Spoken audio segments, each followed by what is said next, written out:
Почитувани медиуми, наместо морална одговорност и оставки, а потоа и непристрастна истрага, партнерите во власта, СДСМ и ДУИ ги гледаме како се подместуваат помеѓу себе кој да ја преземе вината за несреќата во Тетово, во која живи изгореа 14 луѓе. Зоран Заев јавно призна дека модуларната болница во Тетово е градена без одобрение за градба и без потребните статики, што се потребни за сите нормални објекти. За срамот и абсурдот да биде уште поголем, Зоран Заев ја спореди монтажната болница во Тетово со изградба на летни тераси и кафеани.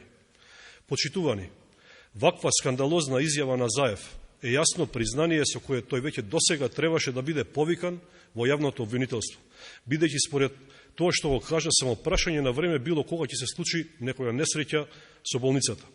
Да подсетиме, во овој момент има уште 18 модуларни болници градени на ист принцип, со исти материјали, кои очигледно се темпирана бомба и потенцијална опасност за пациентите.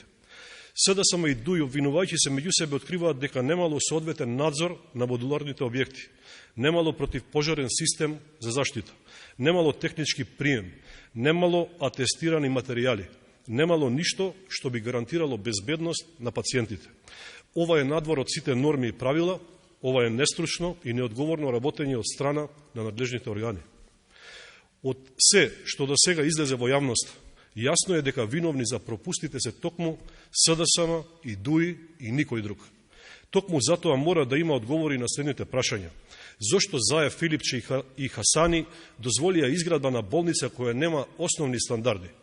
Дали и зошто не ги послушале советите на експертите да не ги вградуваат високо запалливите пур панели во модуларните болници? Колкава е разликата во цената помеѓу пур панелите и панелите кои имаат поголема отпорност и дали за пари некој дозволил да се изгради болница која изгоре за само 3 минути? Ова се клучни прашања кои ги засегаат сите.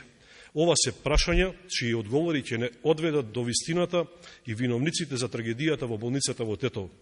Затоа бараме одговори веднаш. Јавното обвинителство да не чека и веднаш да покрине обвинение. Ви благодарам на вниманието. Дали имате прашање?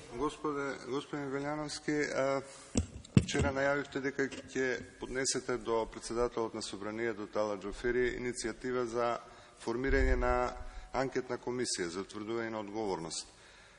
Дали сметате дека владеачкото мнозинство ќе ја прифати оваа иницијатива и кога би можело да дојде на дневен ред?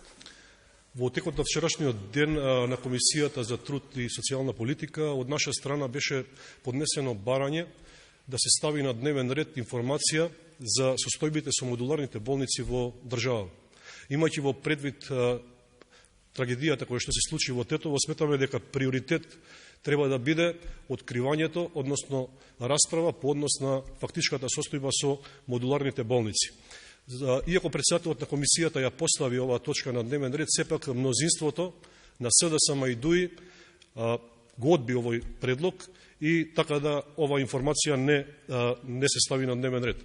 Тука би поставил прашање зошто СДСМ и ДУИ не сакаат да се дојде до вистината. Кого штитат во овој случај? Сметаме дека ова прашање и доаѓањето до вистината е прашање од многу голем интерес и дека јавноста заслужува одговори на овие прашања. Токму во оваа насока и во наредниот период, секако времето и не ни дозволува премногу, ќе поднесеме и дополнителни иницијативи за да се дојде до целата вистина околу настаните во Тетово.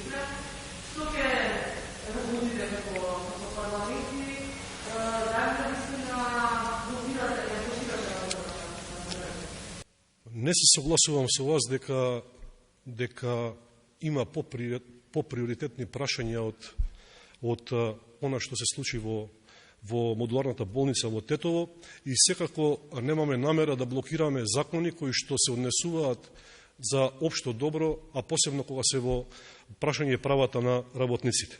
Така да пратеничката група на ВМРО ДПМН и коалицијата се цело време во парламентот и конструктивно работи на донесување на овие закони. Но јас би го поставил прашањето зошто се случува овој хаос во собранието, зошто мнозинството не закажува пленарни седници и зошто не обезбедува кворум за работа. Ние сме цело време тука, одговорно тврдам дека пратеничката група на ВМРО ДПМН и коалицијата и во моментов е во собранието.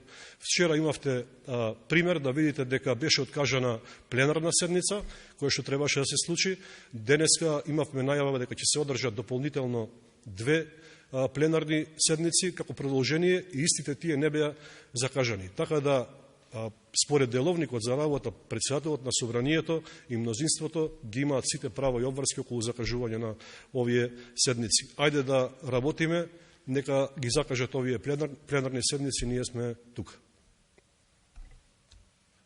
Доколку нема дополнителни прашања, ви благодарам.